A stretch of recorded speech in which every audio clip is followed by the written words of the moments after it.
नमस्कार, मैं पेन बाजपेयी अपने YouTube चैनल मैं पेन बाजपेयी पे आपका बहुत बहुत स्वागत करता हूं।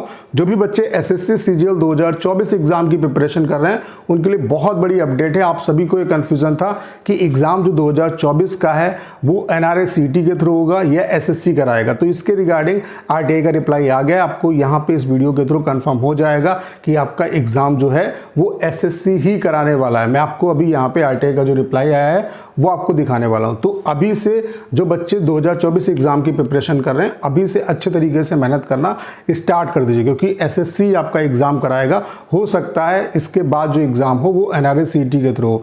तो जो आपका पैटर्न अभी तक चला आ रहा है उसमें ये हो सकता है लास्ट एग्जाम हो, उसके बाद एनआरए सीटी जो है वो आपका इंप्लीमेंट हो जाए। तो अच्छे तरीके से अभी से प्रिपरेशन करना स्टार्ट कर दीजिए। उसके अलावा 2023 में जिन बच्चों का प्री बहुत अच्छा नहीं गया है तो उनसे भी यही कहना चाहता हूं कि अच्छे तरीके से अभी से मेहनत करना स्टार्ट कर दो। चलिए मैं आपको दिखा देता हूं आरटीआई का रिप्लाई।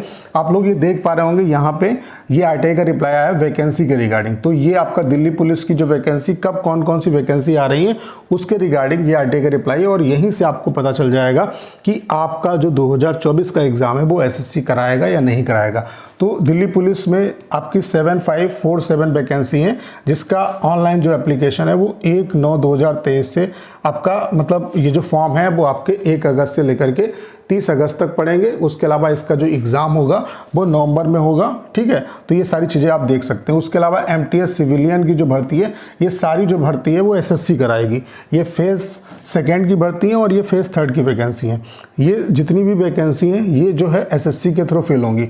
एमटीएस सिविलियन की जो भर्ती है 888 जो पद हैं, इसका जो ऑनलाइन एप्लीकेशन फॉर्म है वो आपका 10/10/2023 से लेकर के 31/10/2023 तक होगा, और इसका जो एग्ज़ाम होगा वो आपका आप देख सकते हैं कि 6, 7, 8, 12, 13, 15 ये फरवरी में होगा 2024 में। यानी कि फरवरी 2024 में भी एसएससी एग्ज़ाम जो है वो करा रही है, ठीक है। एमटीएस सिविलियन का एग्ज़ाम फरवरी में होगा।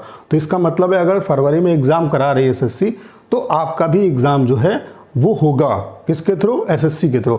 अभी मैं उसका भी रीज़न आपको बताऊंगा। उसके अलावा सीपीएसआई की ये वैकेंसी आपकी आ चुकी है। 109 पद हैं टोटल इसके। उसके अलावा फीमेल के कितने 53। इसका एडवर्टाइजमेंट इसके बारे में डिटेल दी है। सबसे इंपॉर्टेंट जो आपके लिए वो ये है, आप यहाँ पे देखो, यहाँ पे एक चीज़ आप देख पा रहे होंगे, मैं थोड़ा सा मिटा देता हूँ, आपको चीज़ें समझ में आ जाएंगी। ये फेज़ सेकेंड की थी वैकेंसी और ये फेज़ थर्ड की है जो आपकी एसएससी के द्वारा भरी जानी है। ये 2023-24 के लिए भरी जानी है। तो यहाँ पे आप देख पा रहे होंगे डिफरेंट 18 पोस्ट का जो एग्ज़ाम है वो आपका यहाँ पे टोटल कितने पद हैं, 889 पद हैं, जिसमें मेल के 756 और फीमेल के 133 जो पद हैं। इसकी जो vacancy for the year 2023 and 24 cover to SSC during the month of January and February 2023 for issuing notification. यानी कि इसका जो नोटिफिकेशन है वो आपका अगले साल आएगा, आपका जनवरी फरवरी में। तो आप खुद देखिए कि 2024 में जो एग्ज़ाम होने हैं उनका भी शेड्यूल जो है वो एसएससी निकालेगी और उनका नोटिफिकेशन भी एसएससी निकालेगी और उनका एग्ज़ाम भी एसएससी कराएगी। तो इससे एक चीज़ आपको क्लियर कट समझ में आ गई होगी कि जो एग्ज़ाम आपका 2024 का जो आपका एग्ज़ाम है वो एनआरए सीटी के थ्रू नहीं होगा बल्कि एसएससी के थ्रू होगा। ये आपके लिए बहुत बड़ी अपडेट है। उसके अलावा मैंने इससे पहले आपको बताया था एनआरए सीटी के बारे में, आरटीआई लगा के पूछा गया था कि इसमें काम कितना हो गया है, क्या इसके रीजनल ऑफिस जो हैं वो बन गए, रीजनल वेबसाइट जो हैं वो काम उन पे काम होने लगा या नहीं होने लगा है। तो अभी एनआरए सीटी में बहुत ज़्यादा प्रोग्रेस देखने को नहीं मिली है। जो उन्हें बजट एलोकेट किया गया था 2022 में वही वो खर्च नहीं कर पाए। वो 2023 के लिए भी आपका मतलब आगे बढ़ा दिया गया, ठीक है।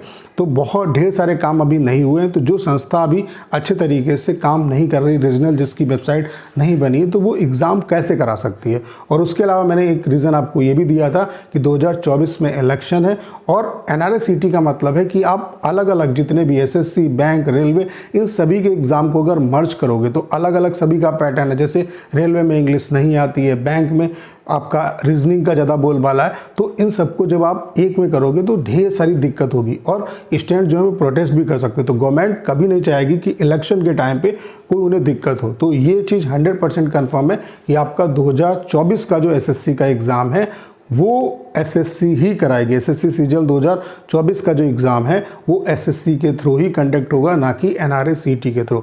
तो ये आपके लिए बहुत अच्छी खबर है। तो अच्छे तरीके से प्रिपरेशन में लग जाए क्योंकि बहुत ज़्यादा टाइम नहीं है और आपका प्री और मेंस दोनों का सिलेबस एक ही है। तो फोकस जो आपको करना है वो इस तरीके से करना है कि आपकी प्री और मेंस की तैयारी एक साथ हो जाए। उसके अलावा 2023 में जिन बच्चों का प्री का एग्ज़ाम बहुत अच्छा नहीं गया वो भी प्रिपरेशन में लग जाइए। बहुत कम टाइम आपके पास है और प्री होने के बाद मेंस के लिए बहुत ज़्यादा टाइम आपको नहीं मिलेगा। तो अच्छे तरीके से प्रिपरेशन अभी से करना स्टार्ट कर दीजिए। उसके अलावा 2024 सीजीएल के रिगार्डिंग, सीएचएसएल के रिगार्डिंग, एमटेस्ट के रिगार्डिंग आपको इस चैनल पे कंप्लीट इन्फॉर्मेशन मिलती रहेगी। उसके अलावा और भी मतलब डिपार्टमेंट के बारे में जो जानकारी है, उसके अलावा वैकेंसी कितनी की आ सकती है, ठीक है, उसके अलावा जो इसका सिलेक्शन प्रोसेस है, तमाम जानकारियाँ आपको इस चैनल पे मिलती रहेंगी। तो करना क्या है, इस चैनल को सब्सक्राइब कर लीजिए। उसके अलावा इस वीडियो को ज़्यादा से ज़्यादा शेयर करिए और अगर आप चैनल पर नए हैं और आपने अभी तक इसे सब्सक्राइब नहीं किया है तो प्लीज़ चैनल को सब्सक्राइब करना मत भूलिएगा।